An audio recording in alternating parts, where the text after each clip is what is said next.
and welcome to the Hedgehog Hollow. Today's 2-minute tip is all about 6x6 paper storage, which is a viewer requested tip. Now, if you have a tip that you'd like me to share with you, whether it's storage or something in your craft room or something in your crafting that doesn't work for you, leave it in a comment below. We always love to add them to our video list so we can add those in future to the channel.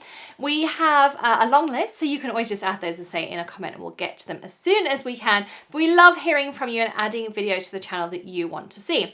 I also wanted to share a couple of quick updates with you for Hedgehog Hollow.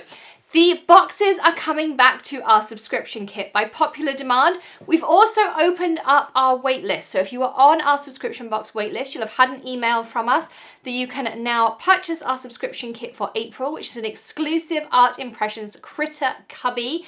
And if you're not on our waitlist and you want to find out more about the Hedgehog Hollow subscription kit, you can go to thehedgehoghollow.com/shop and you can find out more. Subscriptions are now open and we are bringing back the beautiful black and white polka dot boxes, and we'll be shipping out lots of them in April on April 1st. So that will be coming very soon. You can find out more in the description below. I'll also put some links in those links too. We have two coupons this month for Tonic Studios. We have 30% off the entire paper category. So all of this beautiful paper you see behind me, it is all 30% off. Again, link in the description. No coupon required, just use our special link. It applies at the checkout. It doesn't show in your cart, but when you hit go to checkout, it'll all be there for you. And we have 20% off the stamping category. Now, if you want to use both coupons, you do have to just check out separately, but you can use both coupons and you can use it as many times as you want throughout the month, which is awesome. They also now do flat rate shipping. So shipping has got much cheaper on the Tonic Studios website. So you can use both of those codes there in the description. LDRS, we have 20% off the whole new release throughout the month, so you can check that out too. And it's National Craft Month, so we're gonna have lots of coupons throughout the month, so you can always check the video descriptions for links to all of the products we use in our videos and also to those special coupons we'll have throughout the month. Now, back to today's tip. So 6x6 paper storage. Now, I have tons of 6x6 pads and I'm sure you have lots of them too. How do I store them? Well, I use the Art Bin Super Satchel and I use the Semi-Satchel because for me, this is the perfect size.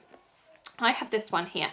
You can get also inserts in them that holds markers and Nuvo drops and all sorts of things, but they are the perfect size for your 6x6 paper pads. You can also get dividers to go in them, so you could divide it up by company, but I find the dividers actually take out quite a lot of space. So this method here works perfectly for me.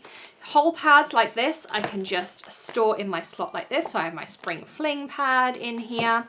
Individual loose sheets. So here I have a load of Lawn Fawn loose papers in here. So what I do is I take one of the extra large Avery Elle storage envelopes.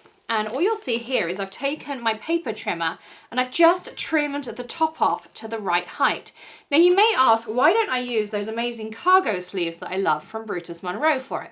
Well, the reason that I do it this way is because these Brutus Monroe sleeves, yes, they're great. They're really thick. They're perfect for our 6x6 stencils and our 6x6 background stamps, but they don't really open that far to hold a huge amount of paper.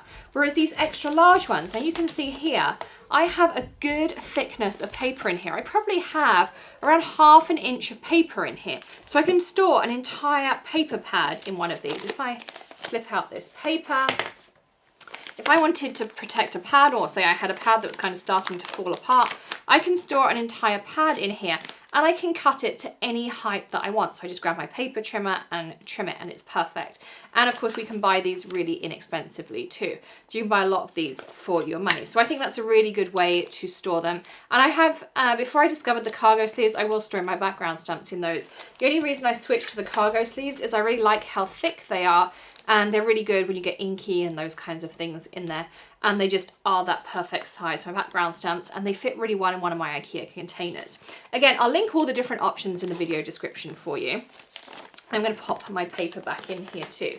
And the reason I like this option is, for instance, my LDRS papers, when they come in a poly bag that has a bit of sticky on them.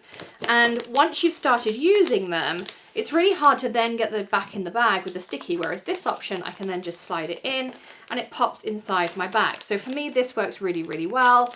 And so I have tons and tons of papers in here and I can just flip through, see what I've got in here, Everything has its own little label on it, so I know exactly what I've got as I flick through. This is my Moda scrap paper.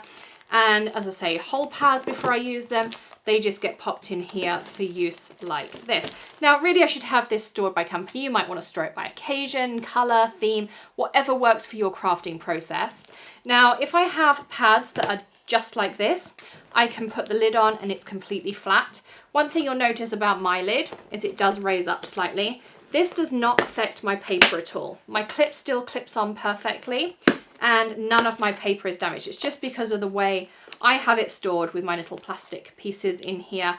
As I say, all my paper is fine. But if I just have pads like the ones on this end, when it was in the beginning, that's how I had it, my lid fit on absolutely perfectly. So you have options both ways, depending, again, what works for your craft room. But what I really like is this keeps it dust free. I can stack ones on top of each other like this, and these fit perfectly in my cupboards in my craft room.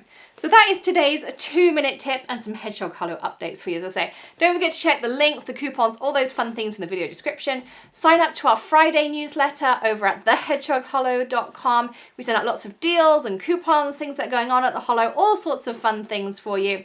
You can check that out every Friday afternoon. And of course, I will see you again tomorrow with some more fun tips, tricks, tutorials, hauls, all of those fun things. I'll see you then. Happy stamping, everyone. Bye.